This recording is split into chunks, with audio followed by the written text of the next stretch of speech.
आज इलेक्ट्रोकेमिस्ट्री में हमारा टॉपिक है सबसे पहला कंडक्टर क्या होता है। सही है।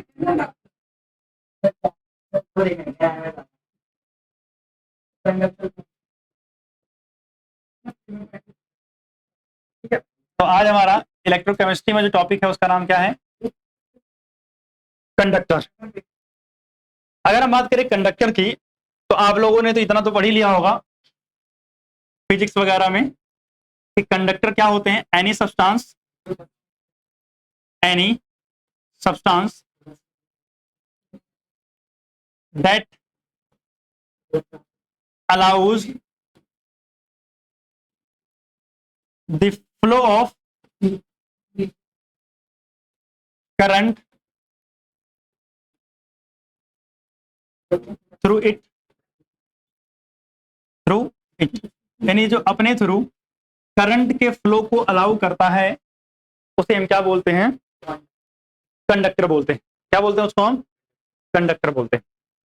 अब अगर मैं कंडक्टर की बात करूं एग्जांपल के लिए भैया जो मेटल्स होते हैं वो तो कंडक्टर होते ही हैं। मेटल्स हो गया, आयंस हो गए, ईटीसी, ये सब क्या है? कंडक्टर। अगर हम बात करें तो कंडक्टर हमारे पास दो तरीके के होते हैं। कंडक्टर कितने तरीके के होते हैं? दो तरीके के। एक होता है मेटेलिक कंडक्टर और दूसरा होता है इलेक्ट्रोलिटिक कंडक्टर या आयनिक कंडक्टर। कौन सा कंडक्टर? मेटेलिक कंडक्टर और दूसरा क्या होता है बच्चे? आयोनिक या इलेक्ट्रोलिटिक। चलो इलेक्ट्रोलिटिक लिख दे रहा हूं। Electrolytic conductor, electrolytic conductor. ठीक। अब सुनना, इन दोनों के बीच जो भी बातें हैं वो मैं डिफरेंस के फॉर्म में ही लिख दे रहा हूं ताकि दोनों का डिफरेंस भी साथ साथ में ही कवर हो जाएगा। ठीक है, तो अगर हम बात करें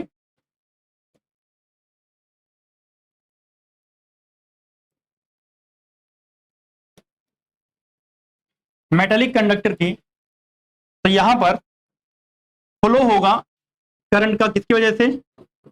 इलेक्ट्रॉन की वजह से। Flow of current due to free electron. जबकि अगर आप इलेक्ट्रोलिटिक कंडक्टर की बात करते हो तो यहां फ्लो ऑफ करंट किसकी वजह से होता है? आयंस की वजह से। फ्लो ऑफ करंट किसकी वजह से होगा? आयंस की वजह से। ठीक। आयंस मतलब negative ion, positive ion, cation, anion वगैरह, इनकी वजह से क्या होगा? इलेक्ट्रिसिटी का फ्लो होगा। अगर हम इनकी बात करें तो भाई साहब यहाँ करंट का फ्लो इलेक्ट्रॉन की वजह से हो रहा है और यहाँ पर जो फ्री इलेक्ट्रॉन्स होंगे वो मूव करेंगे एंड इलेक्ट्रॉन जिस डायरेक्शन में मूव करेंगे उसके अपोजिट डायरेक्शन में क्या प्रोड्यूस होगी? इलेक्ट्रिसिटी। यहाँ पर आप जिस भी कंडक्टर का इस्तेमाल कर रहे थे to flow for the flow of electricity या करंट, उस कंडक्टर में कोई केमिकल चेंज नहीं आता, जैसे था पहले वैसे ही रहेगा। मतलब सिंपल शब्दों में क्या बोलूंगा? No chemical change take place. No chemical change take place. लेकिन अगर हम बात करें तो यहां पर केमिकल चेंज होता है। केमिकल चेंज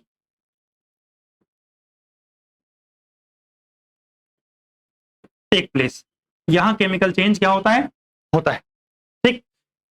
इसके बाद अगर हम बात करें बच्चे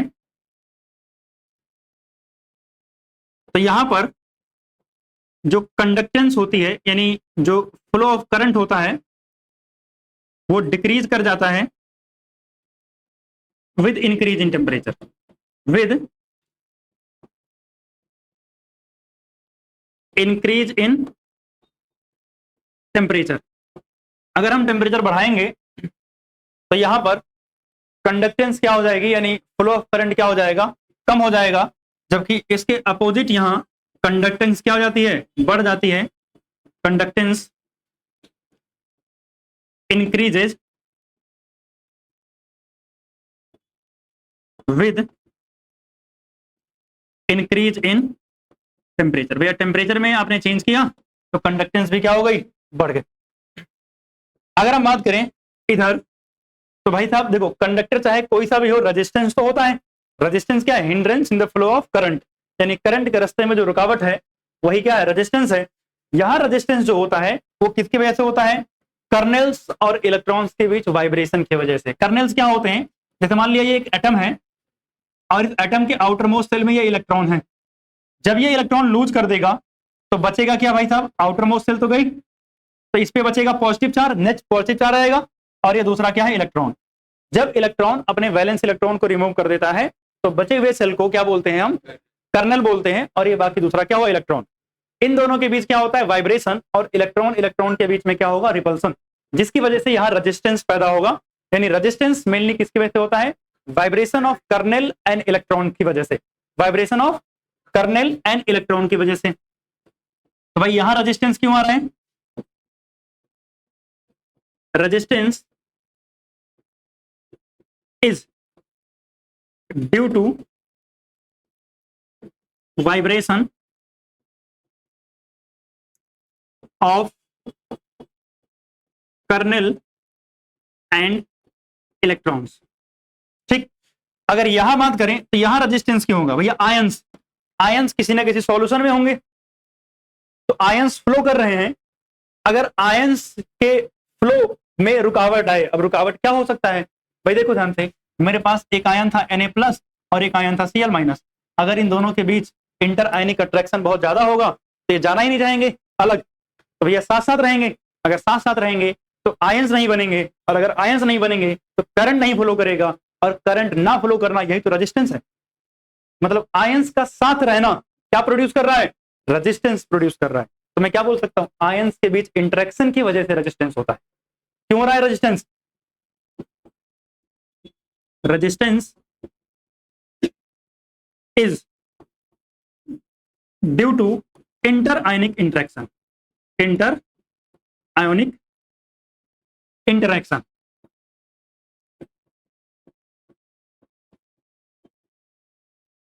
क्लियर बात। अगर आप, वैसे तो इतने डिफरेंस सफिशिएंट है, बट अगर आप और लिखना चाहो तो क्या हो सकता है, यहां पर कोई मटेरियल डिपॉजिट या रिलीज नहीं होता। जैसे आपने 2 रॉड लिया था, आप क्या कर रहे हो, इलेक्ट्रोलिटिक कंडक्शन करवा रहे हो, तो कुछ मटेरियल डिपॉजिट हो जाता है किसी दूसरी रॉड पे जाके, और कहीं से कुछ मटेरियल क्या कर रहा होता है, रिलीज हो रहा होता है। लेकिन यहां पर यानी मेटेलिक कंडक्टर में ऐसा कुछ नहीं होता है, यानी अमाउंट ऑफ मैटर में कोई चेंज नहीं आएगा यहाँ, लेकिन यहाँ अमाउंट ऑफ मैटर में क्या आ जाता है, चेंज आता है। तो आप लिखना चाहो तो ऐड कर सकते हो, अदरवाइज 4 डिफरेंस इतने बहुत हैं। क्लियर बात। तो ये हो गया हमारे पास 2 तरीके के कंडक्टर, यानी मेटालिक और इलेक्ट्रोलिटिक। अगर हम बात करें मेटालिक कंडक्टर की बात ज्यादातर आप लोग फिजिक्स में करते हो, हम जो बात करने वाले हैं केमिस्ट्री में और इस क्लास में, वो कौन से कंडक्टर की बात करेंगे, इलेक्ट्रोलिटिक कंडक्टर की बात करेंगे। ठीक है, अगर इतना नोट डाउन कर लिया है तो आगे चलते हैं।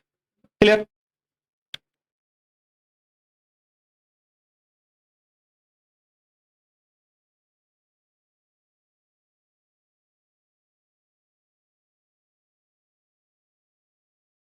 तो अगर हम आगे चलें तो हमने समझा भैया कंडक्टर 2 तरीके के होते हैं।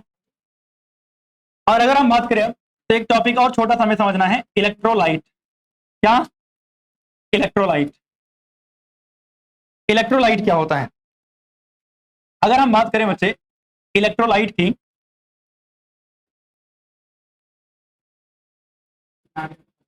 एनी सब्सटेंस that dissociate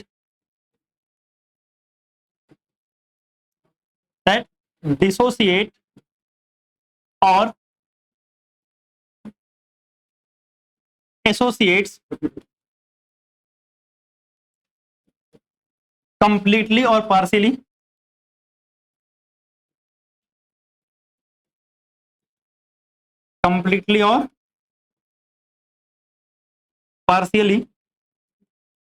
उसे हम क्या बोलते हैं, इलेक्ट्रोलाइट बोलते हैं। और इलेक्ट्रोलाइट कितने तरीके के होते हैं भैया, 2 तरीके के, एक स्ट्रॉन्ग इलेक्ट्रोलाइट और एक वीक इलेक्ट्रोलाइट।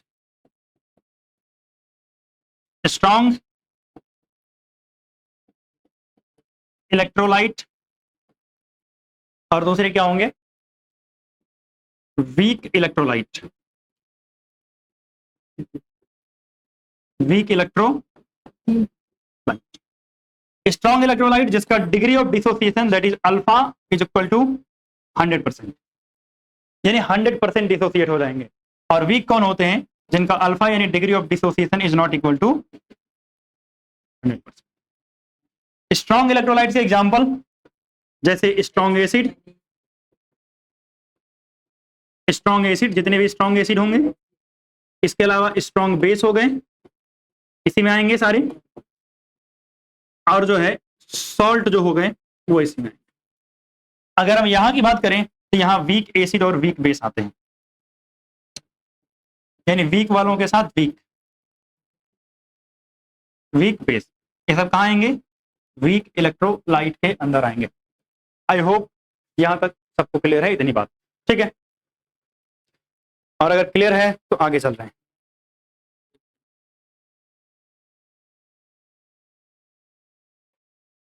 अब अगर हम बात करें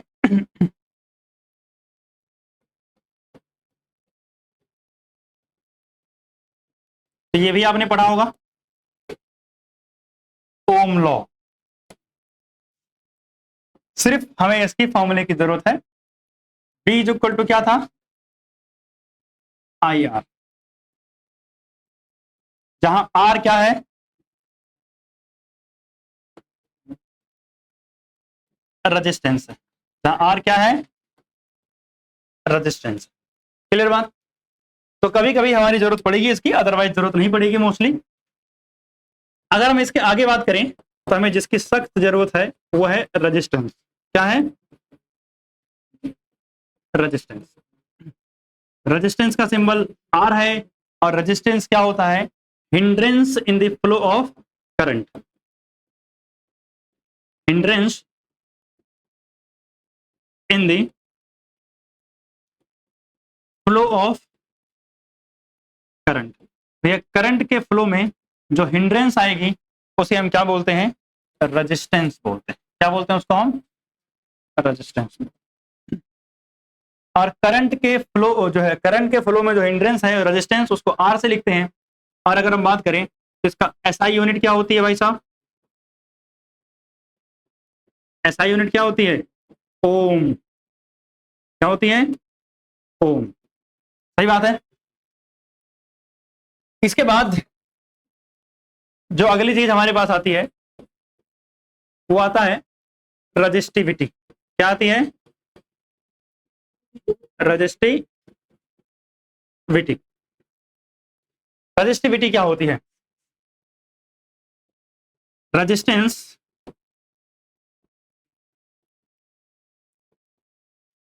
offered by unit volume of conductor.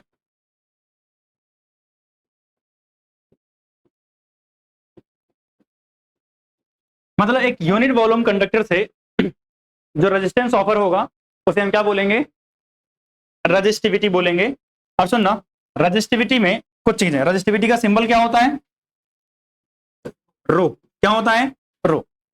अगर हम रजिस्टिविटी की बात करें बच्चे,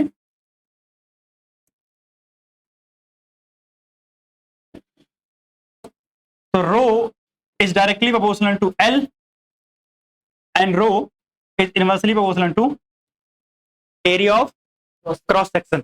यही होता है ना? तो अगर हम बात करें तो rho is directly proportional to क्या हो जाएगा? एल अपॉन में ए, और अगर प्रोपोर्शनलिटी का साइन हटाओगे तो क्या आएगा? आर एल अपॉन में ए। सही बात है? नहीं, मैंने उल्टा कुछ लिख दिया ना। आर यानी resistance is directly proportional to L and resistance is inversely proportional to क्या? Area of cross section. अगर आप प्रोपोर्शनलिटी का साइन हटाते थे तो क्या आता था? रो एल अपॉन में ए, ये था। ठीक है ना? अगर हम बात करें तो रो इज इक्वल टू क्या हो जाएगा? आर ए अपॉन में एल। ये फॉर्मूला होता है किसका? रजिस्टिविटी का। किसका होता है? रजिस्टिविटी का। क्लियर बात? ठीक। अगर हम बात करें इसकी यूनिट की, एसआई यूनिट, तो बताओ भाई साहब एसआई यूनिट क्या होगी? अगर हम बात करें तो ओम और एरिया की यूनिट क्या होती है मीटर स्क्वायर, और लेंथ की क्या होती है मीटर, तो कैंसिल हो जाएगा, तो क्या बन जाएगा ओम मीटर बच जाएगा सीधा। तो अगर हम सीधा बात करें तो एसआई यूनिट क्या होगी ओम मीटर, या फिर आप ऐसे लिख सकते हो सिंबल के फॉर्म में, ये हो गया ओम और ये मीटर। क्लियर बात। तो यहां तक बात हुई क्या रेजिस्टेंस की और रेजिस्टिविटी की। वैसे ये सारी बातें आप फिजिक्स में भी पढ़े हुए हो, तो इतना तो आइडिया आपको होगा। ठीक, आगे चले।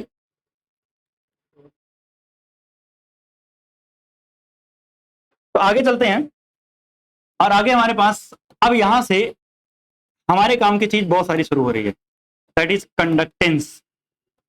क्या है कंडक्टेंस। यहां से क्वेश्चन हमें मिलेंगे बहुत सारे। अब सुनना, यहां से बहुत सारे फॉर्मूले आएंगे, आपको फॉर्मूले की क्लैरिटी होनी चाहिए, क्योंकि यहां से कई सारे क्वेश्चन ऐसे आते हैं जो बहुत आसान होते हैं, बस थोड़ा सा दिमाग लगाना होता है और कुछ नहीं।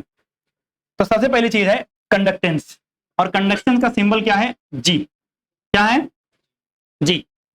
जैसे रेजिस्टेंस क्या था हिंड्रेंस था फ्लो में, और कंडक्टेंस क्या है ईज ऑफ फ्लो है, यानी कितना आसानी से करंट फ्लो करेगा। तो कंडक्टेंस क्या है ease of flow of current.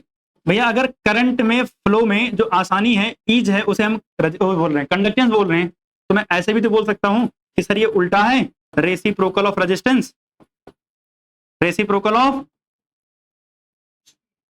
Resistance. सही बात है।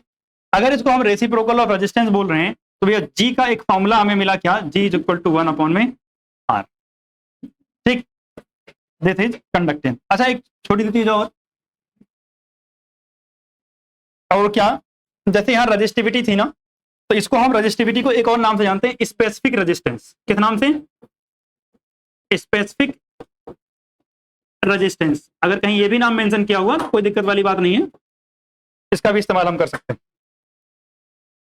ठीक ठीक। तो चलो, मतलब रजिस्टिविटी तक हमने पढ़ ही लिया था, तो कंडक्टेंस एक बार फिर से लिख लेते हैं, ठीक है ना। इसको डिफ्रीज करने से अच्छा था स्विच ऑफ ही कर लेते हैं। कंडक्टेंस, तो अगर हम कंडक्टेंस की बात करें तो जैसा कि मैं बोल रहा था कि कंडक्टेंस इंपॉर्टेंट है, इसको हम जी से बोलते हैं, सिंबल इसका जी है। और क्या होता है ये ease of flow of current, ease of flow of current. ये करंट कितना आसानी से फ्लो करेगा उसे हम क्या बोलते हैं कंडक्टेंस बोलते हैं, उसे हम क्या बोलते हैं कंडक्टेंस बोलते हैं। या फिर इसको हम और एक नाम से जानते हैं क्या रेसिप्रोकल ऑफ रेजिस्टेंस। मतलब क्या बोल सकते हैं रेसिप्रोकल ऑफ रेजिस्टेंस। ये रेजिस्टेंस रोक रहा था, ये फ्लो करवा रहा है, तो दोनों अपोजिट ही तो हुए। तो फॉर्मूला इसका क्या होता है जी इज इक्वल टू 1 में R, G is equal to 1 में आर। और ये एक इंपॉर्टेंट फॉर्मूला भी है, ध्यान रखना इसको। इसके बाद अगर हम बात करें तो अगला जो टॉपिक शुरू होता है वो क्या है कंडक्टिविटी। क्या है कंडक्टिविटी, जिसको हम कप्पा से लिखते हैं। किसे लिखते हैं कप्पा। मतलब के होता है बस थोड़ा सा स्टाइलिश के, हाँ ये होता है ऐसे थोड़ा स्टाइलिश के, ठीक है ना। ऐसे क्या बोलते हैं कप्पा। अगर हम बात करें तो ये होता क्या है भैया conductivity reciprocal of resistivity, reciprocal of resistivity, reciprocal of resistivity, इसको हम क्या बोलते हैं कपा, यानी कंडक्टिविटी बोलते हैं। क्या बोलते हैं कंडक्टिविटी बोलते हैं। हाँ मतलब के है उसको सिंबल इसका क्या पढ़ते हैं कपा। ठीक, क्लियर बात। अब मेरी बात सुनो ध्यान से, हाँ शांत रहो। कंडक्टिविटी क्या है रेसिप्रोकल ऑफ रेजिस्टिविटी है। तो अगर हम बात करें तो ये हमारा जो कापा भाई साहब हैं ये किसके बराबर होंगे 1 में रो के बराबर होंगे। तो एक तो फॉर्मूला यही हो गया कि सर रेसिप्रोकल है, क्या है रेसिप्रोकल है, एक फॉर्मूला तो हमारा ये हो गया। अगर इसके बाद हम बात करें तो सुनना, अगर हम रो का फॉर्मूला रख दें यहां पर तो कापा इज इक्वल टू क्या हो जाएगा, 1 अपॉन में रो का फॉर्मूला क्या होता है, आर ए अपॉन में एल होता है, तो एल ऊपर चला जाएगा, तो कापा इज इक्वल टू क्या हो जाएगा, 1 अपॉन में आर इंटू में एल अपॉन में ए। सही बात है, होगा। अब सुनना, 1 अपॉन में आर क्या होता है, ऑलरेडी कंडक्टेंस होता है, तो मतलब हम बोल सकते हैं कि कापा इज इक्वल टू क्या हो जाएगा, जी। और ये जो एल अपॉन में ए होता है, इसको हम बोलते हैं बच्चे सेल कांस्टेंट। क्या बोलते हैं, सेल कांस्टेंट। अब सुनो ध्यान से, अब यहां बात समझना, ये जो एल है ना, ये होता है डिस्टेंस बिटवीन इलेक्ट्रोड। क्या होता है ये, डिस्टेंस बिटवीन इलेक्ट्रोड। मतलब आपके पास दो रॉड थी, एक एनोड थी और एक कैथोड, तो भैया एनोड और कैथोड के बीच में कितना गैप है, दैट इज एल। मैंने अगर मान लिया इधर क्या लगा रखा है, एनोड, ये मैंने क्या लगा रखा है, एनोड, और ये क्या लगा रखा है, कैथोड। ये एनोड है और ये कैथोड है, तो इनके बीच में ये डिस्टेंस कितना है, दिस इज एल। अब अगर आपने एक सेल बनाया है, बैटरी बनाया है, तो उसमें तो डिस्टेंस फिक्स होगी ना, जब बन गया तो बन गया, अब दोबारा थोड़ी चेंज कर सकते हैं, दोबारा चेंज नहीं कर सकते। अब अगर हम बात करें एक और चीज, ए, ए जो है वो होता है एरिया ऑफ क्रॉस सेक्शन। ठीक है, ये तो पहले भी ऐसे ही था। तो एरिया ऑफ क्रॉस सेक्शन किसका, area of cross section of electrode, मतलब जो रॉड है उसका एरिया ऑफ क्रॉस सेक्शन। भैया रॉड अगर आपने एक बार डाल दी तो उसका क्रॉस सेक्शन एरिया जितना था उतना ही है, वो तो बदलेगा ही नहीं। मतलब ये भी क्या रहेगा, फिक्स रहेगा फॉर ए पर्टिकुलर सेल। तो अगर ये दोनों वैल्यू फिक्स रहेंगी तो इन दोनों को मिला के हम क्या बोल देते हैं, सेल कांस्टेंट, और जिसका सिंबल होता है जी स्टार। क्या होता है, जी स्टार। तो अगर हम उस सेल कांस्टेंट की जगह जी स्टार लिखेंगे तो क्या हो जाएगा formula, kappa is equal to G G star. ठीक है ना, जी जी स्टार। क्लियर बात। जहां पर जी स्टार यानी सेल कांस्टेंट कितना है, एल अपॉन में ए है। क्या है, एल अपॉन में ए है। क्लियर बात। आप सुना ध्यान से, कई बार इसकी डेफिनेशन एक और टर्म में देते हैं, और वो क्या है कि अगर हम लेंथ को क्या मान लें, 1 मीटर मान लें, और एरिया ऑफ क्रॉस सेक्शन जो कितना मान लें, 1 मीटर स्क्वायर मान लें, तो ये कंडक्टेंस के बराबर तो हो जाएगा। सही बात है ना। तो हम ऐसा बोल सकते हैं कि कंडक्टिविटी क्या है, कंडक्टिविटी क्या है, conductance, conductance offered by unit length conductor, यानी यूनिट लेंथ का कंडक्टर हो, conductor, and unit area of cross section, area of cross section. तो इससे जितनी कंडक्टेंस होगी उसे हम क्या बोल देंगे, कंडक्टिविटी बोल देंगे। बात तो सही है। अब सुनना, इसकी यूनिट की बात करते हैं।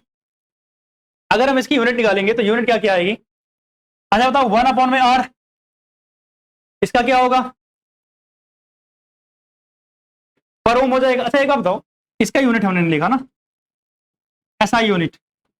अगर एसआई यूनिट की बात करें तो इसका क्या होना चाहिए था, पर ओम यानी ओम इनवर्स, या फिर ये वाला सिंबल बना के ऐसे इनवर्स लगाते। एक और लिख देते हैं, महो, MHO, उल्टा लिख देते हैं। ठीक, ये भी यूनिट लिखते हैं। और इसकी एक फेमस यूनिट जो है वो है साइमन। क्या है, साइमन, जिसको हम कैसे लिखते हैं, एस से लिखते हैं। कैसे लिखते हैं, एस से लिखते हैं। क्लियर बात। ठीक, तो साइमन जिसको हम एस से लिखते हैं, ये सब यूनिट किसकी है, कंडक्टेंस की है। अब अगर कंडक्टेंस की यूनिट बदल गई तो भैया यहां पर कंडक्टेंस की यूनिट क्या हो जाएगी, साइमन। किसकी हो जाएगी, साइमन। और अगर हम सेल कांस्टेंट की बताएं बच्चे तो क्या होगी बताओ, 1 मीटर से 1 मीटर गया तो क्या बचा, मीटर इनवर्स, क्योंकि नीचे तो है ना मीटर, तो क्या हो जाएगा, मीटर इनवर्स। तो यानी हम क्या बोल सकते हैं, साइमन यूनिट जो होगी वो क्या हो जाएगी, साइमन पर मीटर, साइमन पर सेंटीमीटर, या फिर साइमन पर सेंटीमीटर भी तो हो सकती है, क्योंकि सेल मीटर में नहीं होगा, छोटे छोटे कंपोनेंट्स होंगे, तो ज्यादातर वैल्यूज किसमें मिलेंगे आपको, सेंटीमीटर में मिलेंगे। किसमें मिलेंगे, सेंटीमीटर में मिलेंगे। तो यहां तक की बात हमने की किसकी, कंडक्टिविटी की और कंडक्टेंस की। इसके बाद आगे चलते हैं।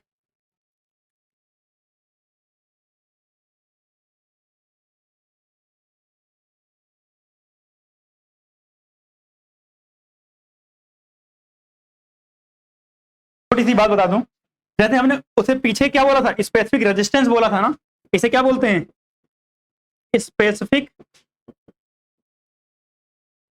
कंडक्टेंस बोलेंगे। क्या बोलेंगे, स्पेसिफिक कंडक्टेंस बोलेंगे। क्लियर बात, वो रेजिस्टिविटी के लिए था, स्पेसिफिक रेजिस्टेंस था वो, ठीक है ना, जो पहले लिखवाया था।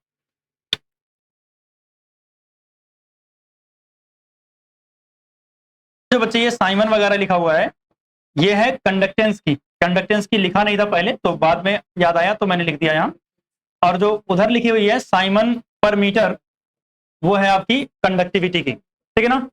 तो ये यूनिट किसकी है, इधर वाली, ये है इसके लिए, कंडक्टिविटी के लिए। क्लियर ना, ठीक, हाँ करते हैं।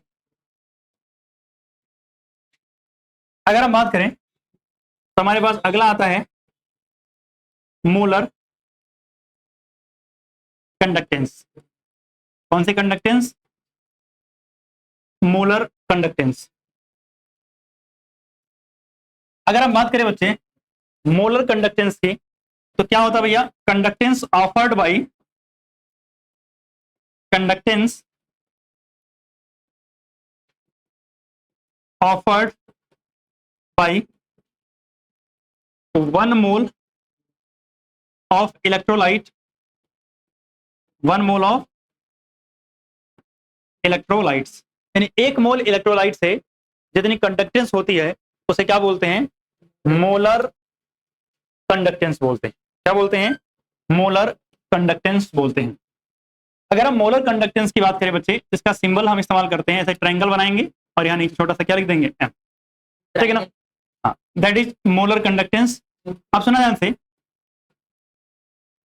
कप्पा डिवाइडेड बाय क्या होता है, वैसे सी से लिख रहे हैं, सी स्टैंड फॉर कंसंट्रेशन। क्या है, कंसंट्रेशन है इसका। अच्छा, अगर आपने इस तरीके से लिखा है तो याद रखना, ये एसआई यूनिट इसकी क्या बनेगी,